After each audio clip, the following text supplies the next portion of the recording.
Hello everyone! Welcome back to the channel. I hope you're all doing amazing. Have you ever wondered what actually happened to that universe after the brutal and bloody end of the DCAMU in Apokolips War? We all thought that with Flash creating another Flashpoint, that world was completely destroyed, and the new universe, the Tomorrowverse, started as a totally independent reboot. But the truth is much more complex and insane than that. With the release of the massive Crisis on Infinite Earths trilogy, the DC team pulled off a masterstroke that changed everything. This trilogy wasn't just an end to the Tomorrowverse. It was a direct, dark, and hidden bridge to the previous universe, the DCAMU. It was a massive multiversal crossover that showed nothing was erased the way we thought, and the previous world is still paying the price for its mistakes. In this video, we are going to unlock this huge secret and break down step by step how the Tomorrowverse in the DCAMU connect within the hidden layers of the story and how the Crisis trilogy completes this entire puzzle. If you're ready to dive into the deepest theories and facts of DC animation, make sure to hit that like button, subscribe to the channel, and without further ado, let's get straight into it.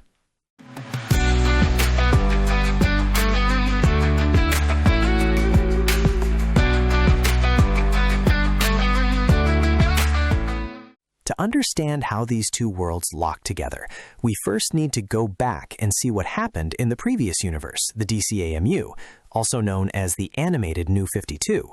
This universe, which kicked off with the masterpiece, the Flashpoint Paradox, was one of DC's darkest, most violent, and most cohesive worlds. We saw 16 amazing movies in this universe, from the formation of the Justice League and the introduction of the Titans, to the death of Superman and bloody confrontations with various threats. But everything ended in the worst, most brutal, and darkest way possible in the movie Justice League Dark: Apokolips War.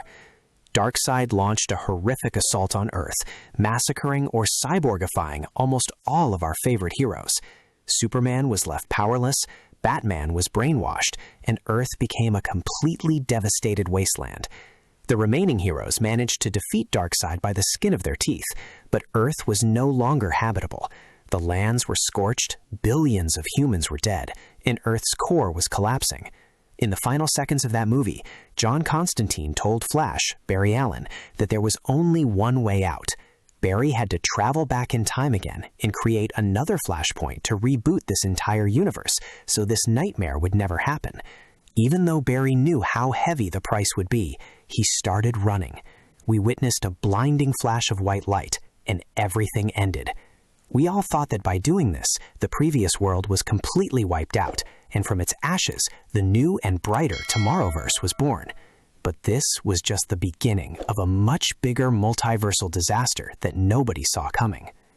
After that flash of white light at the end of the previous universe, everything changed, and we entered a brand new era that fans call the Tomorrowverse, or the Tomorrow Universe. This world officially began with the movie Superman, Man of Tomorrow. The first thing that caught the audience's eye was the 180-degree change in the art style and animation. Everything looked like classic comics. The outlines around the characters became thicker, and the overall vibe of the story shifted away from the dark tone and violence we saw in the masterpiece Apokolips War, becoming brighter, calmer, and seemingly simpler. On the surface, we were watching a brand new, fresh reboot that had nothing to do with the past. But if you were a sharp comic fan, it was impossible not to notice the suspicious signs and hidden Easter eggs of this world. The first and strangest sign was in the Superman movie itself. When the Martian Manhunter comes to Earth and reads Clark Kent's mind, he tells him, "You are strange, Superman. Your world feels like a copy of something else that has been rebuilt." This dialogue was officially the first bombshell dropped by the writing team to let us know that this universe is not a natural, pristine world, but rather a modified, patched-up version of another universe. The second sign, which many people overlooked, happened in the movie Justice Society, World War II. When the Barry Allen of this world tries to run and connect to the Speed Force, he strangely glitches out and feels faint, nightmare-like flashbacks from another timeline. It was as if the soul and memory of this Flash were still connected to the Flash who ran and broke everything in the previous universe. All of these Easter eggs were screaming one dark truth. The flashpoint of the previous universe hadn't erased that world. Instead, it acted like a new layer of paint on an old canvas. The previous universe still existed underneath, and like an open wound, it was affecting this entire new world. But guys, all those doubts and Easter eggs I told you about in the previous section finally became a certainty in a short masterpiece called Constantine, the House of Mystery. This short animation is exactly that missing puzzle piece that locks the new and old DC universes together with a chain. If you remember, in the previous universe, the DCAMU, the last person who urged Barry Allen to run and alter time was none other than John Constantine. Now in this work, we see what happened to Constantine himself after that massive flashpoint.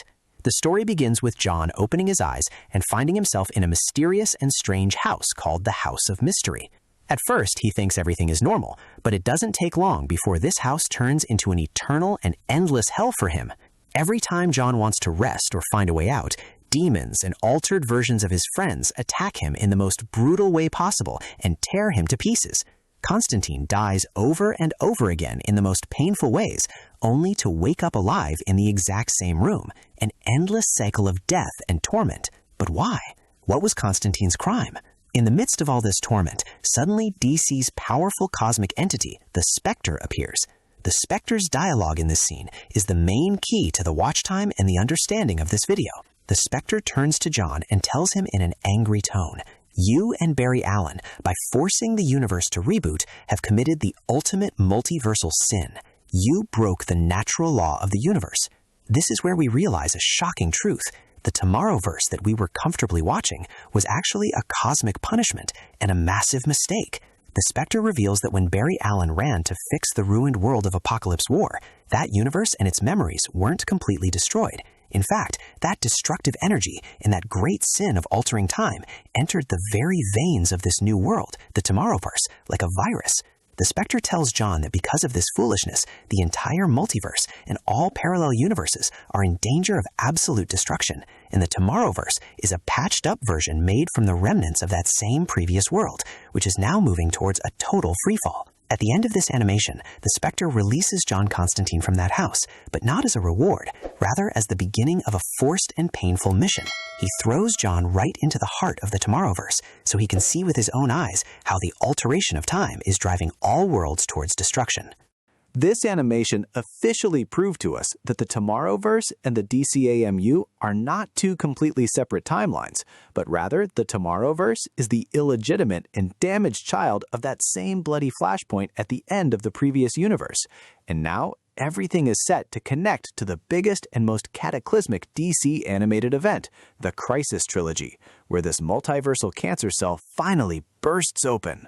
Now we come to the part where the DC team pulls off their biggest and most complex masterstroke, the epic and massive trilogy Crisis on Infinite Earths.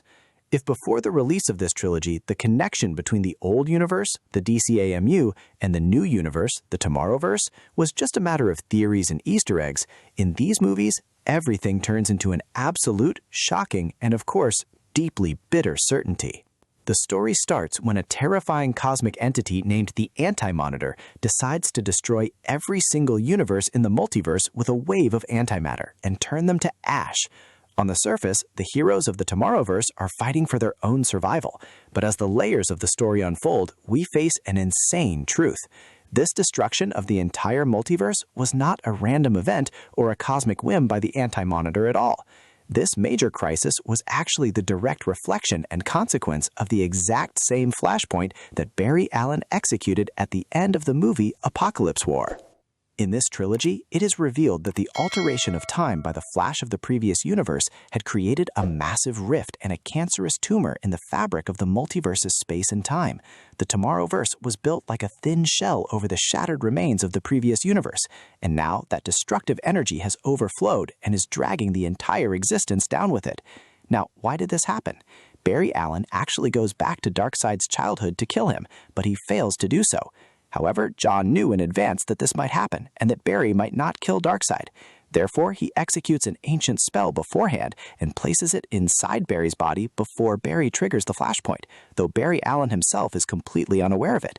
This causes Darkseid to die even without Barry ever touching him. In fact, just by being present in Darkseid's room, Barry unknowingly releases a deadly virus there, and this is what causes Darkseid's death. This action causes a severe disruption throughout the entire multiverse, because Darkseid is actually considered one of the core members of the multiverse, and in essence, a pillar of the multiverse. With the destruction of this pillar, if we consider the entire multiverse as a building, it collapses and stands on the brink of absolute destruction. But what happens to Barry Allen? He becomes stranded in time and remains this way until the very last moment of his life. At the moment of his death, the Spectre appears and tells him what happened, stating that Barry Allen has actually been punished enough by being stranded in time and no longer needs to suffer. Therefore, he is allowed to die, and here Barry finally passes away. But guys, how does this multiversal tragedy come to an end, and where do these two intertwined worlds reach the end of the line? The heroes of the Tomorrowverse, alongside the survivors of other worlds, realize there is absolutely no way to push back the antimatter wave and completely defeat the Anti-Monitor. The multiverse, with all its billions of parallel universes, including the remnants of the beloved DCAMU world, is doomed to absolute destruction. The sin of altering time was so heavy that it could no longer be fixed with a simple flashpoint or a small sacrifice. This is where the heroes are forced to make a massive and ruthless gamble. They realize that in order to keep existence and survival from being completely erased, they must make a final sacrifice. They must allow the entire multiverse and all infinite Earths to be completely destroyed and wiped out. The only way to survive was for all these shattered parallel universes to focus into a single point and melt together so that a single unified one Earth world called Earth Prime, or Tomorrow, could be born. In this animation, almost all the universes we know are erased, like the universe of the Teen Titans Go animation, Batman the Animated Series, and many other worlds. With this story, DC killed multiple birds with one stone. They not only tied up and closed the case of their two major animated universes after years in the most epic way possible, but they also prepared a clean slate for the future. This clever ending is in fact the massive bridge that opens the way for James Gunn's new cinematic and animated universe, the DCU, a universe where from now on, all movies and animations will move forward in a single, unified timeline. So in the end, the old world was destroyed. The Tomorrowverse was sacrificed so that a more stable and larger universe could be born. Well, guys, that is the crazy and hidden story of the connection between the Tomorrowverse and the DCAMU, which reached the end of the line with the Crisis Trilogy. DC showed that they truly have no rival when it comes to creating multiversal stories and mature animations, and how cleanly they managed to close the chapter on these past few years to prepare everything for James Gunn's new universe. Now it's your turn. Write to me in the comments whether you think this kind of ending and sacrificing the multiverse was justified. Or would you have preferred the brutal world of the DCAMU to still continue? Was the bitter fate of Barry Allen sad to you or not? I will read and like every single one of your comments, so definitely write your opinion so we can chat. If you enjoyed this deep analysis and breakdown, definitely smash that like button and share the video with your comic-loving friends as well. And if you haven't joined our family yet, subscribe to the channel right now and activate the bell so you don't miss our next awesome analyses and videos at all. Thank you so much for being with me until the very end of this video, and I am incredibly grateful for all your support. Until another video, take care of yourselves, and for now, goodbye.